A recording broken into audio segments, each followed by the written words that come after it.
جیوں گا جب تلک تیرے فسانے یاد آئیں گے، کثرت بن کر محبت کے ترانے یاد آئیں گے۔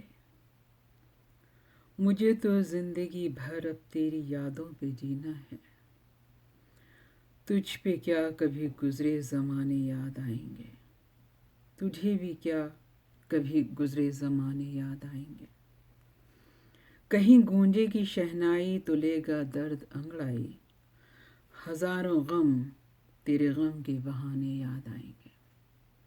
کلیات ساحر سے انتخاب تھا۔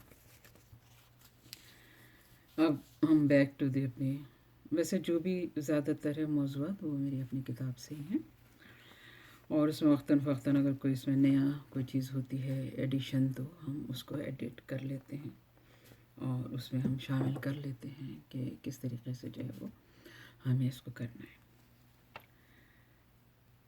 جو آج کل بہت زیادہ موضوعات چل رہے ہیں اس میں ایک یہ بھی، اور ماشاءاللہ بڑی اویئرنیس دی ہے ہمارے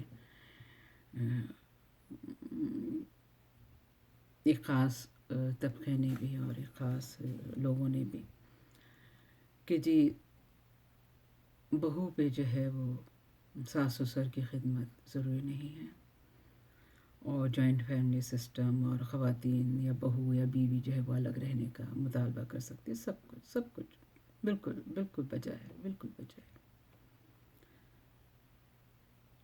لیکن کہنے سے پہلے ہمیں تھوڑا سا سوچنا چاہیے، موازنہ کرنا چاہیے کہ ہم کیا کہہ رہے ہیں اور اس کا امپیکٹ ہمارے ماحول پہ کیا پڑے گا، کسی کی زندگیوں پہ کیا پڑے گا، کسی کو اس کی کیا قیمت چکانی پڑے گی۔ ہم تو کہہ کے ہٹ جاتے ہیں، لیکن جو دوسرا اس کو بھرے گا اس کے بارے میں ہم نے کبھی نہیں سوچا۔ ہم بیان داغ دیتے ہیں، بیان داغا کیا، اب پھر کیا ہوا؟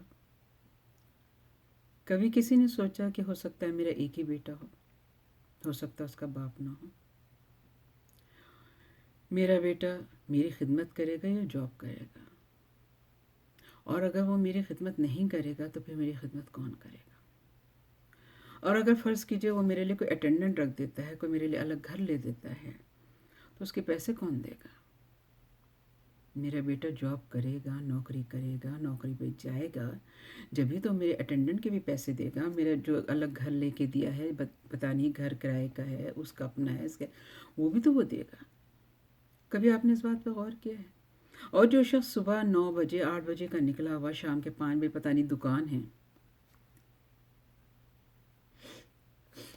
ہے، گھر ہے، یہ کیا ہے، وہ کہاں جا کے جاب کر رہا ہے، اس کی جاب کی ریکوائرمنٹ کیا ہے، اس کے جاب کی ٹائمنگز کیا ہیں، تو یعنی میں ماں ہوں تو میرا کام مر جانا ہے، میرا کام تنہائی جھیلنا ہے۔ میں نے جو اس مشقت سے، اگر میں بیوگی کی حالت میں تھی، اپنے بچے کو پروان چڑھایا، یا اگر میں فرض کیجیے نہیں تھی، میرے شوہر بھی حیات ہیں یا جو بھی ہیں، اگر ہم بوڑھا بوڑھی ہیں تو کیا ہمیں کون لک آفٹر کرے گا؟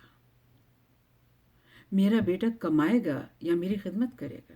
اور اگر میری خدمت کے لیے وہ خدمتگار رکھتا ہے تو اس کے پیسے کون دے گا؟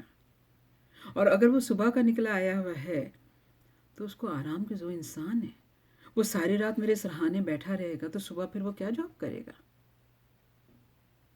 بات کرنے سے پہلے ہمیں سوچنا چاہیے ہم کہہ کیا رہے ہیں، ہم بول کیا رہے ہیں، اور اس کا امپیکٹ کیا ہوگا۔ جو میرے مطلب کی بات ہوگی میں تو فوراً لے لوں گی اور میں کہوں گی دیکھیے فلاں فتویٰ ہے، فلاں بیان ہے، لیکن اس بیان کے بعد ہوگا کیا؟ میں نے تو داغ دیا، لیکن دوسروں کے گھروں میں ہم نے جھگڑے کھڑے کر دیے، ایک نہ ختم ہونے والے سلسلے، ایک نہ ختم ہونے والی بحث۔ کون دے گا یہ پیسے؟ کہاں سے آئیں گے؟ ماں باپ کی دوائی دارو، پہننا اوڑھنا، بہت ساری چیزیں ہوتی ہیں، خدمت ہی نہیں ہوتی۔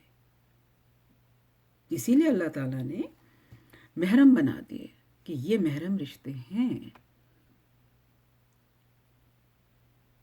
سمجھ میں نہیں آتا کہ ہم بول دیتے ہیں، لیکن کبھی اس کے جو امپیکٹ ہے یا کبھی اس کا رزلٹ ہے یا اس کے جو کچھ بھی اس کے، اس وقت مجھے سمجھ میں ایک پراپر ورڈ نہیں آ رہا کہ اس کے اثرات کیا ہوں گے، یہ کبھی ہم نہیں سوچتے